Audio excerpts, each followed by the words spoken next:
Good morning, Dennis here. Well, shooting's a perishable skill sport, meaning if you don't practice, your skill's going to start to degrade and go away. So, in order to practice, you've got to have your equipment, and most of all, you have to have ammunition. And at times, putting ammunition together can be a little bit difficult thing because supplies can run short, and finding them in the market could be a little bit difficult. So, this particular video is a reloading video and a reloading setup video to basically use parts that you can find and as they come around and adapt them to continuing to be able to practice and train. So my friend Brent Brooks from Creedmoor Sports sent over a bag of what are essentially leftovers. That's practice bullets that for the quantity, they normally sell them in quantities of 500, but this particular bag only had 337 of them, and he said, hey, if you want to try them out, give it a whirl, and I said I would. And we're going to be loading this, setting these bullets up for use in a Palma rifle. Now, the thing about a Palma gun is that its chamber is a little bit, it's a special chambering for 308, and the chamber is a little bit tight. So these bullets here, I'll show you. So this is one I have in my hand right now is one of these American practice bullet 168s. And normally in a Palma gun, you shoot these 155s. This particular one happens to be a Sierra 2156 155 Palma bullet. And you can see just by looking at it that the practice bullet is fatter than the Palma bullet. And so that basically means you have to seat them to different depths and in order to get the thing to work. And if you don't do that, you wind up with bullets that are too long on the ogive and your bolt won't close, or it will close sticky, which is not good, because if you don't have the proper amount of jump and clearance for the bullet, it will radically change the pressure, and when the pressure goes up, you have absolutely no idea what the stability of your round is going to be as it groups out on target. So what we're going to do is we're going to set it so that the jump is correct for this particular bullet with its particular shape. And to do that, I'm going to use a handy dandy little device, one of these things. This is this one's a Stony Point, but you get them from Hornady now. And what it is, it's a device that has a modified cartridge. I'm going to unscrew it here for you so you can take a quick look. And so the device is set up so that there's just a little wire spud, and on the back end of it is a nut that where this particular piece of wire will go in and out. You put the appropriate modified cartridge, and you can see in the back here, modification basically means there's a screw thread on it, into the device, and then you place the bullet. This in particular, this is one of the 168 American practice bullets that I am working with in there, and we're going to put it into the rifle itself, and I'm going to show you me doing that now and commentate on that in the next little clip. Okay, here we go. What we're going to do is we're going to be measuring how long the bullet has to be, or the cartridge has to be for this particular 308 with this particular bullet. The 168 American practice bullet works inside this Palma rifle. And to do that, watch, we're gonna stick this thing into the chamber, butt it up so that the cartridge is seated against the chamber, and with the shoulder pushing against the round. And then you take this thing and you basically push it so that it is contacting the rifling, and then you pull the thing back out, and in this case, yeah, I did it right this time. I didn't push it too hard, and you get the bullet is now at the correct length for this particular chamber. So what you do next is you then measure how long that thing is from bottom to the ogive, and in this case you'll see here we're using a 30 caliber. I don't know if you can see that 30 caliber hole. Stick that sucker in there. You wind up with the length that this thing kind of needs to be. There we go. All right. Okay, so essentially you butt that sucker up against there and you come up with a reading. Let me see if you can get the reading. And according to this thing, the base to ogive for this particular round is somewhere around 3.17-ish inches, okay? And that's going to set the tone for how we're going to set up the cartridge, all right? At 3.17 base to ogive, contacting the rifling, and we're going to back that off a little bit and then set up our die to seat the bullets so that you get the proper jump in the chamber. I'm going to show you that next. Okay, here comes the next step. So now we need to set the length of the seater die to set up the round so that we get the correct length that we're looking for. So remember, we got our handy dandy gauge at the ready, and I've got a round here that's approximately the correct length. You bring it into the die.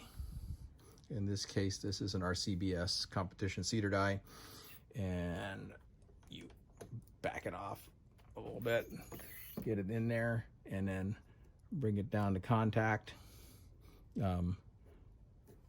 so that you get it in place. Make your measurement.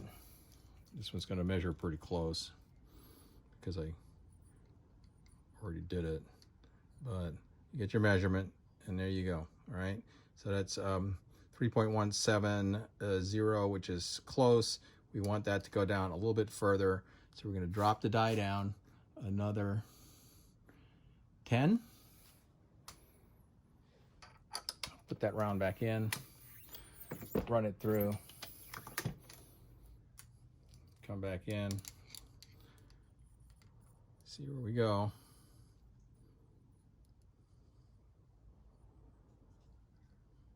Okay, that gave me another 5. It's not quite 10 then. Oh, I'm on the wrong mark, that's why. All right, so let's do that instead. Run it through again.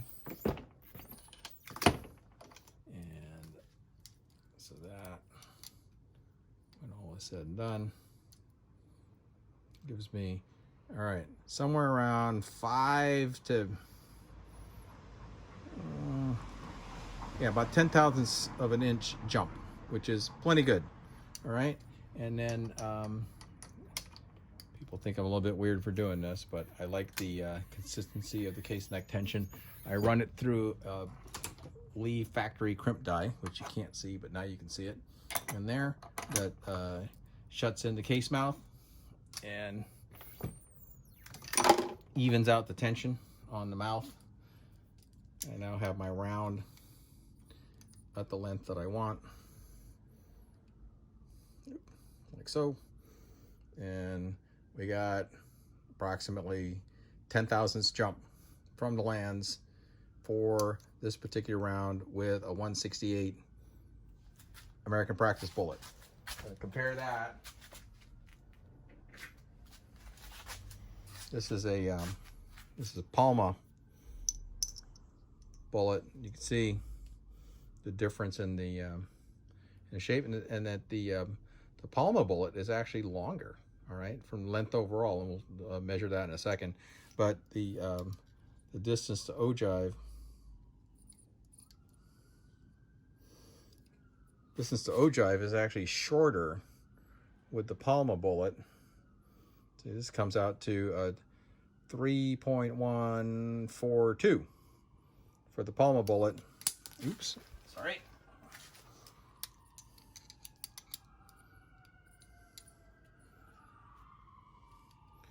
.16,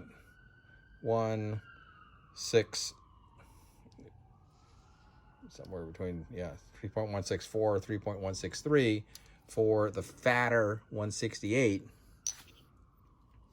But if you look at the length overall of the cartridge, the 168 has a length overall of the cartridge base to tip of around 2.725 and change, right? The Palma bullet, which is much tippier design, has a base to tip length of 2.785 in this case, right? Which is longer overall, but shorter base to ogive. Base to ogive is what you want to control, because that's the jump to the lands, and that's how you control pressure and get the evenness of pressure, which helps you as far as keeping the dispersion down, happiness when it comes to better standard deviations and stuff like that. So that's what you do, setting that up. It's a bit of trial and error, but when you get it right, and then you can just process all your rounds. If you, I'm just showing you that part, but as far as loading goes, you'd have a powder top die in there, and I may need to dig on the back side of, there it is. There it is, yeah. By the way, I hope you guys are noticing that, I am using rifle cases as a way to create sort of a green screen behind this bench. But so the other thing that you do is you have your powder drop. In this case, it's a Hornady lock and load powder drop. And the load that I'm using for these 168s is a fairly low charge, as far as it's lower than the normal Palma charge, but it's set up for the 168s and is in the same range as what the manufacturer of the powder recommends for use in service rifles. So it's a much gentler round, and I'm going to be using these 168s to shoot mid-range matches. So you don't really need the full power of a Palma round for that. So just use something gentler, and allows you to keep shooting. And like I said, I am doing that using these basically found bullets that were sent over simply because I ran into them for a quick test, odd lot numbers and that kind of stuff. It's not unusual to find stuff like that when you're looking around, but it's not like you're buying a full box of getting a box of match bullets for use brand new. But for practice during times when any bullet will do, as far as continuing to be able to shoot and practice is concerned, for depending on the accuracy levels that you need for that particular practice session or club match or whatever, this is one way to do it. And let's see, what do I do now? Next segment. Okay, so there you go. So I now have two loads that I can use in my Palma rifle. I have the full-powered 155 grain high node ammunition powder charge ammo that I can use for Palma matches, reaching out to 1,000 yards, long range matches, whatever I need to do with that gun. And then for 600-yard matches and position practice, I now have this 168 load that is also matched to its chamber that I can use for that kind of stuff. And it has a lower powder charge, so it doesn't kick my shoulder as much. And I can tell I've test fired these things, and it is a much more pleasant round to shoot as far as practice is concerned, and which I think is good, because what that allows you to do is it allows you to manage more on your position, your sight picture, your NPA, your trigger control, all that kind of stuff, as far as the things you really want to get out of practice. And then you get to put rounds down range with ammunition that is that you do have around, and you can save your 155s for tournaments and that type of stuff. So that's what I'm doing, and and this is, hopefully this is helpful in terms of some information on some of the things you can do to keep shooting and keep practicing during times when components can be a little bit scarce. And obviously there's a little bit of work to make these adaptations occur, and you do have to do the work in order to get accurate ammunition to continue to play the game. So that's it. Hold hard, keep them in the middle, and keep shooting.